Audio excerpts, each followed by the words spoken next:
LKG నుంచి 10వ తరగతి, ఇంకా ఆ తర్వాత 11థ్, 12థ్ ఎన్ని ఎగ్జామ్స్ రాసి ఉంటారు? సంవత్సరానికి తక్కువ అంటే స్లిప్ టెస్ట్‌లు పోనీ పక్కన పెట్టేసినా 3 సార్లు రాసారుగా. అంటే మీరు 10వ తరగతిలో ఉన్నారంటే ఇప్పటికి కనీసం 30 పరీక్షలు రాశారు. ఆ పరీక్షల కంటే చాలా సింపుల్, చాలా ఈజీ అయింది ఈ పరీక్ష. దీనికోసం స్ట్రెస్ ఎందుకు? మీ పని మీరు చేయండి. చక్కగా రివైజ్ చేసుకోండి. ఆత్మవిశ్వాసంతో వెళ్ళి పరీక్ష రాయండి. రాబోయే రోజుల్లో మార్కులు చూసి ఎవరు ఉద్యోగాలు ఇవ్వరు. నువ్వు ఎంత నేర్చుకున్నావనేది ముఖ్యం.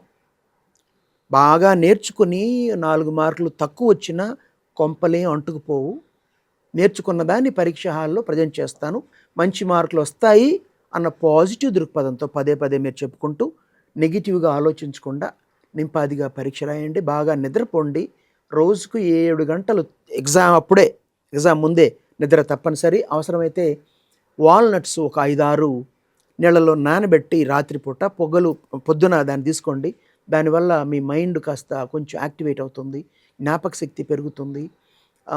కూల్‌గా ఎగ్జామ్ రాయండి. జంక్ ఫుడ్ తీసుకోవద్దు. బాగా నిద్రపోండి. సంతోషంగా పరీక్షలు రాయండి.